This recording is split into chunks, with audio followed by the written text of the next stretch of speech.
Law and order and ganja అనే పేరుతోటి 35 పేజీల ఈ శ్వేతపత్రంలో ఒక మిస్సింగ్కి క్లారిఫికేషన్ ఇవ్వాలని చెప్పి మీ ద్వారా అడుగుతున్నా.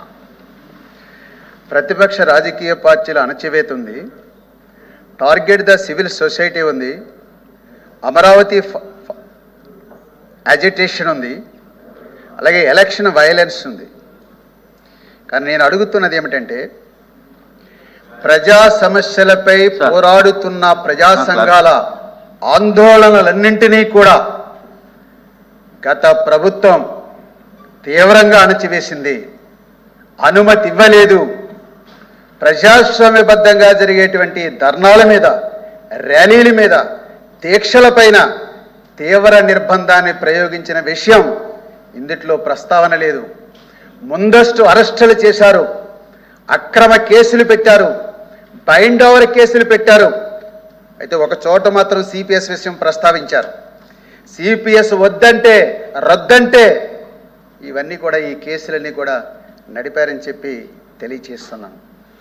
జీవో 1 తీసుకొచ్చారు, కోర్టు రద్దు చేసింది, మీరు కూడా కోర్టు కంటెస్ట్ చేశారు. అందువల్ల రాజ్యాంగం గొప్పదా 144 గొప్పదా అంటే 144కే ప్రాధాన్యత వచ్చినటువంటి పాలనలో మరి మీ ప్రభుత్వం కూడా కొత్తగా అధికారంకి వచ్చినటువంటి ప్రభుత్వం ప్రజా సంఘాల ఆందోళనల మీద, నాయకుల మీద ఇదే రకమైనటువంటి నిర్బంధాన్ని కొనసాగిస్తుందా, ఆ రకమైనటువంటి స్వేచ్ఛనిస్తుందా? దీనికి సంబంధించినటువంటి ఈ శ్వేతపత్రంలో ఇది మిస్ అయిందని చెప్పి దీని మీద కూడా మంత్రి గారి క్లారిఫికేషన్ ఇవ్వాలని చెప్పి మీ ద్వారా కోరుతున్నది. అదేవిధంగా ఇప్పుడు కోర్టులో కూడా కొట్టేశారు అధ్యక్ష, జీవో నెంబర్ 1 కూడా కోర్టులో కొట్టేశారు అధ్యక్ష.